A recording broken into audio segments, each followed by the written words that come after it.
Bismillahirrahmanirrahim. Assalamualaikum warahmatullahi taala wabarakatuh. Bertemu lagi kita pada kali ini. Pada kali ini saya akan menerangkan tentang teknik menjawab soalan bahasa Melayu UPSR bagi bahagian penulisan.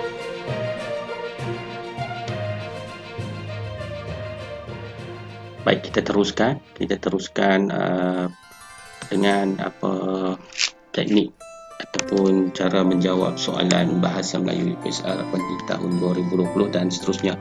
Baik, pada kali ini saya akan menerangkan bagaimana untuk menjawab kertas bahasa Melayu penulisan bahagian A, bahagian B dan bahagian C. Slide ini orang kata dibuat pada tahun 2017 dan soalan-soalan untuk bahasa Melayu penulisan bahagian A, bahagian B, bahagian C ini masih relevan kerana lembaga peperiksaan masih lagi menggunakan format yang sama. Sekiranya ada perubahan format yang baru, nanti kita akan buat yang baru pula. Baik, Alhamdulillah. Untuk bahagian bahasa Melayu penulisan, kita ada 3 bahagian, bahagian A, bahagian B dan bahagian C. Baik, untuk bahasa Melayu bahagian A ialah memindahkan maklumat. Bilangan soalan dijawab mestilah satu sahaja, mesti jawab jumlah markah ialah 10 markah. Okey, jumlah markah ialah 10. Kemudian bagaimana yang dikatakan dengan bahagian A ini? Mari kita tengok sama-sama. Bahagian A menulis ayat dengan perluasan subjek atau perluasan predikat dalam pelbagai situasi. Okey, yang pertama ialah memindahkan maklumat. Kena faham bahagian A ini ialah sentiasa kena faham, iaitu memindahkan maklumat. Soalannya ada bergambar dan ada yang tidak bergambar. Yang ini soalannya bergambar atau tidak bergambar. Kemudian kata kuncinya biasanya macam ni. Bila 5 ayat, tiada had bilangan patah perkataan tetapi terhad kepada 5 ayat sahaja. Bahan rancangan yang digunakan seperti graf, carta, gambar bersiri, gambar tunggal, peta, pemikiran. Okey, ini yang biasa digunakan dalam perusahaan UPSR daripada dahulu sampai 2019. Baik, contoh-contoh arahan untuk bahagian A. Kita ada 3 contoh, saya bagi 3 contoh sahaja. Sebenarnya ada lagi contoh-contoh yang lain. Contoh-contoh karangan ataupun arahan untuk bahagian A. Yang pertama, gambar di bawah menunjukkan cara-cara penjagaan kesihatan. Tulis 5 ayat yang lengkap tentang cara-cara menjaga kesihatan berdasarkan gambar. Dia nak cara-cara menjaga kesihatan berdasarkan gambar. Dia bagi gambar. Ya. Yang kedua, bina 5 ayat yang lengkap tentang gambar di bawah. Dan yang ketiga, tuliskan amalan gaya hidup sihat berdasarkan gambar yang ditunjukkan di bawah. Okey, dia nak kita tuliskan amalan gaya hidup sihat berdasarkan gambar yang ditunjukkan di bawah. Ketiga-tiga soalan ini sebenarnya selalu keluar ataupun kebiasaan. Yang pertama, selalunya ditanya ialah cara-cara. Yang kedua, bina ayat lengkap tentang gambar di bawah atau situasi. Yang ketiga, amalan gaya hidup sihat ni berdasarkan gambar yang ditunjukkan di bawah. Yang ni kebiasaan yang ditanya oleh lembaga peperiksaan. Baik. Seterusnya, macam mana kita nak menjawab bahagian A ini? Okey, saya nak bagi teknik atau cara kita nak menjawab bahagian A ini mungkin sama ataupun mungkin tak sama, tapi insya-Allah boleh digunakan sebagai panduan untuk menjawab soalan bahagian A, memindahkan maklumat. Yang pertama, ayat yang dibina mestilah mengenai apa yang terdapat dalam gambar. Ayat yang dibina mestilah mengenai apa yang terdapat dalam gambar. Yang kedua, ayat yang tersirat juga boleh digunakan berdasarkan soalan.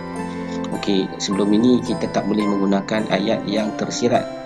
Okey, tetapi sekarang ni untuk format yang terbaru ataupun orang kata selepas format 2015, ayat tersurat dan tersirat. Maksudnya tersirat juga boleh digunakan berdasarkan soalan, tetapi taklah boleh digunakan sekerap yang mungkin.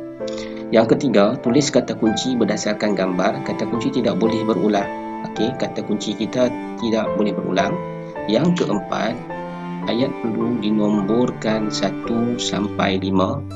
Kalau kita tak mahu menomborkan pun tidak mengapa, tetapi sebagai guru yang mengajar di sekolah, inilah caranya 1 sampai 5. Dia nak buat A, B, C, D, E pun boleh, tetapi dia tidak mengikut kehendak soalan lah, sebab perlu dinomborkan. Yang kelima, ayat yang dibina mestilah seimbang mengikut jumlah gambar atau arahan soalan. Yang keenam, ayat yang dibina perlulah gramatis betul dari segi tata bahasanya. Gramatis ini sebenarnya ialah ayat yang betul dari segi tata bahasanya. Okey. Yang keenam, elakkan menulis ayat tentang perkara yang tidak terdapat dalam gambar tapi ayat tersirat boleh digunakan. Seperti saya katakan tadi, kita tidak boleh menulis ayat tentang perkara yang tidak terdapat dalam gambar tetapi ayat tersirat boleh digunakan. Contohnya, kalau kita tengok makan di meja makan tetapi dia buat ayat yang luar daripada gambar tersebut, maka ayat itu tidak boleh diterima. Yang ketujuh, ayat yang ditulis perlu dikembangkan dengan sempurna menggunakan kata hubung atau penanda wacana. Okey, penanda wacana ni kita dah ajar ataupun murid-murid semua dah tahu apa yang dikatakan dengan penanda wacana. Yang ke-8, boleh berikan watak pada gambar. Yang ni soalan ni selalu ditanya, boleh tak beri watak kepada gambar? Boleh saja nak beri watak kepada gambar tersebut. Yang penting ayat itu lengkap. Ayat mesti lengkap, ada aktiviti, ada aktiviti, ada kata kerja dan apa yang diminta oleh soalan, itu yang penting. Okey, ke-9, jangan menulis lebih daripada 5 ayat. Okey, jangan tulis lebih daripada 5 ayat. Kalau dia minta 1 sampai 5 ayat cukuplah. Kalau nak buat ayat ke-6 nanti, pemeriksa kertas dia tidak akan melihat lagi ayat yang ke-6 sebab ayat pertama, kedua, ketiga, keempat, kelima sudah cukup. Dan satu lagi, jangan sambungkan ayat pertama, kedua itu selepas titik, jadi 2 ayat. Ayat ketiga nanti dia tak akan tengok dah. Jangan memberi pandangan peribadi tentang gambar. Kita tak boleh beri pandangan peribadi tentang gambar yang kita tengok ataupun grafik yang kita dapat dalam soalan periksaan.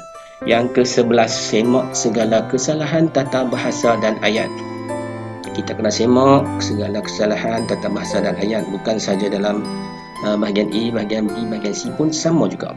Okey, seterusnya, cara menjawab soalan bahagian E ini, mula sekali ataupun yang pertama sekali kena baca soalan. Okey, kemudian garis kata kunci. Kata kunci itu maksudnya apa yang dia nak. Kemudian kita tengok kata kunci, dia bagi peta macam ni. Okey, yang pertama biasanya yang selalu ditanya ialah cara-cara, aktiviti, faedah. Okey, itu selalu yang ditanya lah. Kemudian yang saya nak bagi tentang kaedah salam. Kaedah salam ni pun saya dapat melalui laman web, ataupun dalam internet yang berlegar-legar dalam internet ni. Kita boleh gunakan kaedah salam ni. Okey, yang pertama ialah siapa. S tu siapa?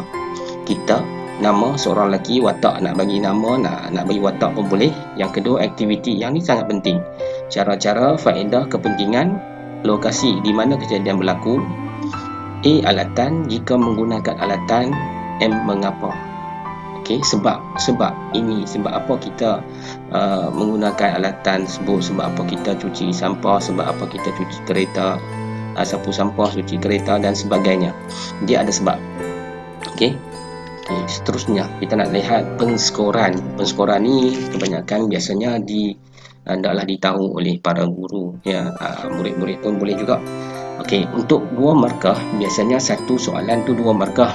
1, ayat yang tepat dan jelas menepati grafik atau soalan. Yang kedua, gramatis, subjek dan predikat. Maksudnya ayat yang lengkap daripada segi subjek dan predikat. Yang ketiga, penggunaan kata dan kosakata yang luas. Yang ni yang penting. Pemeriksa kertas dia nak tengok, kadang-kadang dia datang dengan kita dapat skema jawapan. Dan skema jawapan itu datang dengan ayat yang kata dan kosakata yang luas. Maksudnya kita tengok jawapan yang diberi. Kalau layak diberi 2 markah, kita akan bagi 2 markah. Yang kedua 1 markah. Terdapat kesalahan ejaan dan tanda baca, struktur ayat yang tidak menepati. Kemudian 0 markah, jawapan tidak tepat dan tidak bermakna. Bermaksud di sini dia tak menjawab soalan. Jadi tidak ada jawapan yang tepat dan tidak bermakna, tak sesuai, langsung tak bermakna, jadi tidak dapat markah apa-apa langsung lah. Nak bagi 1 tak boleh, nak bagi 2 pun tak boleh. Okey, ini soalan sebenar PSA 2016. Okey, bermula 2016 sampai 2019 soalannya macam ni. Okey, bahagian A, gambar di bawah menunjukkan bantuan-bantuan yang dapat diberi kepada bangsa banjir. Tulis 5 ayat yang lengkap tentang bantuan-bantuan tersebut. Tulis 1 ayat yang lengkap bagi setiap gambar.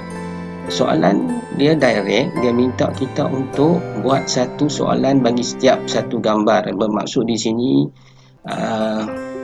tak perlu lagi lah untuk kita pilih satu gambar 2 ayat. Okey, dia kata dah kat sini, tulis 1 ayat yang lengkap bagi setiap gambar. Maksud ayat lengkap ada subjek, ada predikat dan ada peluasan subjek, peluasan predikat. Ini memang soalan ni berkaitan, ada dalam buku teks tahun 6 ataupun buku teks tahun 5 biasanya. Kemudian soalan ni cukup mudah nak dapat markah. Dan contoh soalan bahagian A lagi, gambar di bawah menunjukkan cara-cara menjaga kebersihan diri. Tulis 5 ayat lengkap tentang cara-cara menjaga kebersihan diri berdasarkan gambar tersebut. Dia bagi 5 gambar juga, kemudian di tengah dia bagi menjaga kebersihan diri. Yang ni pun sangat mudah. Setiap satu gambar 1 ayat, kemudian cara-cara. Okey, saya tak bagi tahu lagi teknik satu lagi, iaitu teknik ASBA, iaitu ASSBA. Kenapa saya tak bagi tahu lagi? Nanti saya akan bincangkan mengenai teknik ASBA yang sangat senang untuk digunakan untuk bahagian soalan A, bahagian B dan bahagian C. Okey, contoh jawapan saya baca 2 saja. Yang pertama, terdapat pelbagai cara untuk menjaga kebersihan diri seperti mandi 3 kali sehari agar badan kita sentiasa bersih. Yang kedua, kita juga mesti sentiasa menjaga kuku dengan mengetik kuku yang panjang kerana kuku yang panjang akan menyebabkan kekotoran melekat pada kuku. Okey, saya bagi 2 sahaja. Kadang-kadang kita jangan buat ayat terlalu panjang ataupun ayat terlalu panjang, takut nanti kesalahan dari segi tata bahasa. Okey, itu yang menyebabkan markah daripada 2 menjadi 1. Okey, kemudian yang terakhir sekali, apabila kita dah buat jawapan, kita dah semak apa semua, kita dah tahu, kita dah buat jawapan dah semua, kita semak balik. Kita semak sebagai guru pemeriksa, semak secara analitik bukan secara holistik. Tapi dulu secara analitik bukan holistik, tapi sekarang ni guru-guru memeriksa secara holistik. Kemudian baca evidence, baca jawapan kita sekali semula. Pastikan anda atau murid menjawab tugasan. Okey, sebelum nak ni kita tengok soalan kita cukup tak 5 soalan yang kita buat tu. Yang seterusnya itu menilai, tentukan tahap markah mengikut kriteria. Yang ni untuk guru nak menilai markah mengikut kriteria yang telah ditetapkan oleh lembaga periksaan, ataupun kita sebagai guru kita nak tetapkan markah yang sebagaimana untuk kita beri kepada tugasan yang diberikan kepada murid kita tersebut. Okey, untuk bahagian A. Seterusnya untuk bahagian B. Untuk bahagian B ini, okey, baca soalan, garis kata kunci, contoh kata kunci, tulis ulasan tentang piramid makanan tersebut dalam bentuk perenggan. Sebelum tu saya nak menerangkan sikitlah bahagian B ini, bahagian ulasan, iaitu markahnya hanya 15 markah sahaja. Okey, markahnya hanya 15 sahaja. Dan dalam bahagian B ini, murid-murid perlu membuat ulasan dalam 1 perenggan ataupun 3 perenggan terpulang. Dulu Cin juga yang duk tanya nak buat berapa perenggan, 1 perenggan, 2 perenggan, 3 perenggan, 4 perenggan terpulang, sebab dia kata dalam bentuk perenggan. Okey, yang G kita buat apa yang diminta oleh soalan, terpulang kepada guru masing-masing bagaimana nak membantu murid-murid tersebut nak buat 1 perenggan, 2 perenggan, 3 perenggan. Tetapi kebiasaan yang saya lihat dalam ujian ataupun dalam kertas soalan atau kertas jawapan yang diberi, murid-murid semuanya menjawab dalam 3 perenggan. Jadi biasanya saya akan buat dalam 3 perenggan lah. Okey, yang ketiga, bina ayat secara kasar, iaitu pendahuluan 2 baris berkaitan tajuk. Okey, 2 baris itu minimum. Bagi saya kalau nak buat lebih cantik lagi ialah 3 baris ke atas, paling kurang 4 baris minimum. Isi atau idea utama 1 perenggan mesti 8 baris. Okey, dalam 1 perenggan tu 8 baris, mesti 8 baris. Kurang pada 8 baris kita akan kekurangan markah. Okey. Yang ketiga, kesimpulan. Kesimpulan ni paling kurang 2 baris. Ini paling kurang 2 baris. Bermaksud dia membuat kesimpulan berdasarkan ulasan tersebut mesti ada kesimpulan. Okey. Dan yang keempat, bina karangan penuh. Dah buat 1, 2, 3 tadi. Keempat, bina karangan penuh. Yang kelima, baca dan semak ejaan atau tanda baca yang telah kita buat. Okey, itu yang dapat mengurangkan markah kita. Pemeriksaan kertas akan mencari kesalahan yang kecil macam tu, tapi terpulang kepada pemeriksaan kertas lah. Kalau pemeriksaan kertas kata ini kesalahan yang orang kata tidak dapat dibantu lagi, kesalahan yang sangat nyata, maka kekurangan markah dari segi ejaan dan tanda baca akan menyebabkan kita kekurangan markah daripada 15 mungkin turun ke bawah. Dan yang akhir sekali, semak semula, pastikan anda menjawab tugasan. Yang ni yang sangat penting. Soalan bahagian B ulasan ni, kita nak kesilapan kita hanyalah tidak menjawab tugasan. Itu sahaja. Kalau kita menjawab tugasan dengan baik, markah kita tidak akan kurang daripada 10. Okey, ingat untuk bahagian B ni saya bagi teknik iaitu PAS BK. PAS BK bermaksud di sini ada pendahuluan B, ada yang bahagian itu bahagian pendahuluan, kemudian bahagian ID utama atau isi dia ada ASSB. Antara selain itu seterusnya berikutnya ini adalah untuk penanda wacana, kerana kita tahu bahawa untuk membina ayat daripada satu ayat yang seterusnya itu sangat sukar. Kalau dulu ada orang yang tulis selain itu, selepas itu, selepas itu, selepas itu. Jadi ayat tidak menjadi yang gramatis. Jadi di sini saya bagi satu teknik iaitu menggunakan teknik PAS BK. Dan akhir sekali kesimpulannya iaitu itu penutupnya. Okey, kesimpulannya untuk kesimpulan bagi ulasan yang besar itulah. Contoh soalan UPSR 2016 bahagian B. Okey. Graf menunjukkan bilangan kes demam denggi dari bulan Januari hingga Mac 2016 dan maklumat yang berkaitan dengan demam denggi.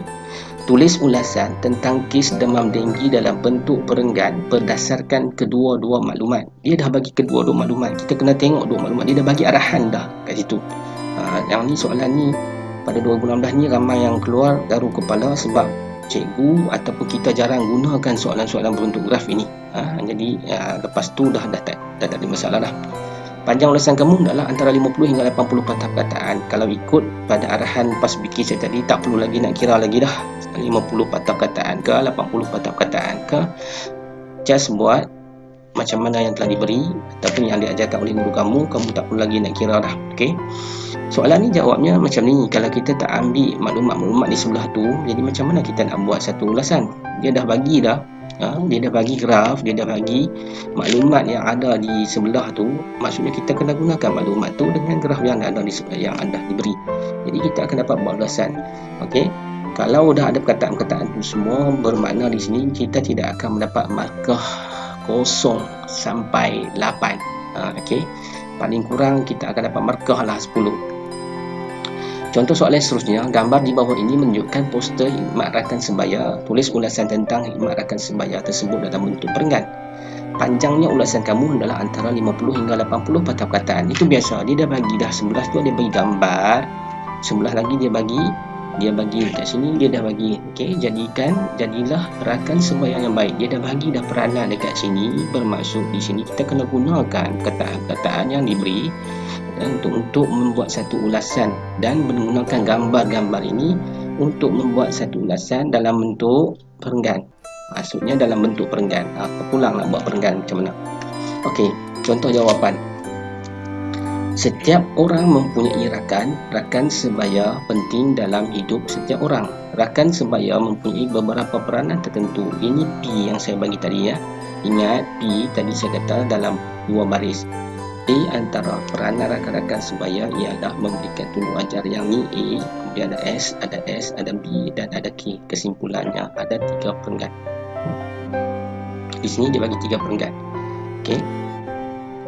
Kemudian itulah jawapannya. Macam ni lah. Dia tak perlu lagi kita nak kira berapa, tapi kalau ada lebih masa tu nak kira pun boleh, tak ada masalah.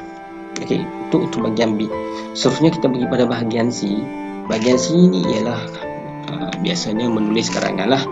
Okey, bahagian C, cadangan masa 35 minit, markah 25 markah. Perkara menulis karangan, stimulus dia, tajuk diberi, bilangan soalan 2 soalan, pilih satu sahaja.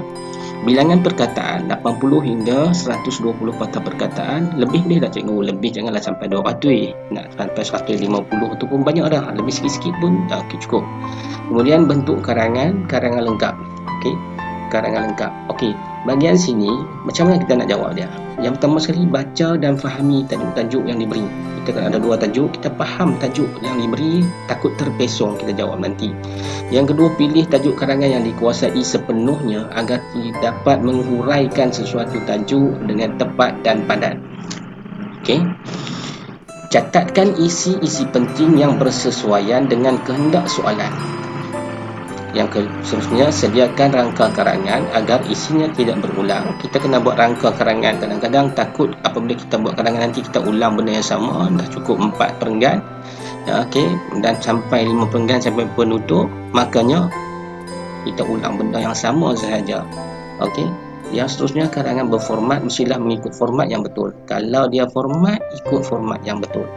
Seterusnya, karangan berformat khusus. Saya nak beritahu di sini, kadang-kadang kita tahu apa yang dikatakan karangan berformat khusus. Karangan berformat khusus ini ialah surat rasmi, surat tidak rasmi, dialog, laporan, ucapan, syarahan, berita, catatan dan perbahasan. Ini dia panggil karangan berformat khusus. Kemudian karangan berformat umum, naratif. Naratif ini penceritaan, menyambung dan menyudahkan cerita, fakta, gambaran keperihalan, peribahasa, rencana, penerangan dan perbincangan. Okey. Karangan yang baik adalah mempunyai. Saya nak beritahu di sini, karangan yang baik adalah mempunyai. Mungkin ada guru kamu atau guru-guru di luar sana bagi tahu karangan yang baik adalah mempunyai sekian. Tapi saya nak beritahu karangan yang baik adalah mempunyai yang pertama sekali pendahuluan, pengenalan yang berkaitan dengan tajuk. Ada karangan tak ada pendahuluan, karangan itu bukanlah karangan yang baik. Okey. Kemudian ada isi-isi atau idea yang disertai dengan huraian dan contoh penggunaan penanda wacana, peribahasa dan ungkapan amat digalakkan. Saya nak beri contoh di sini. Untuk idea utama ataupun isi, kita mesti ada yang pertama idea utama. Idea, kemudian kita hurai. Ingat ya, dalam satu perenggan ada idea utama, ada huraian, ada contoh dan ada orang kata kesimpulan kecil.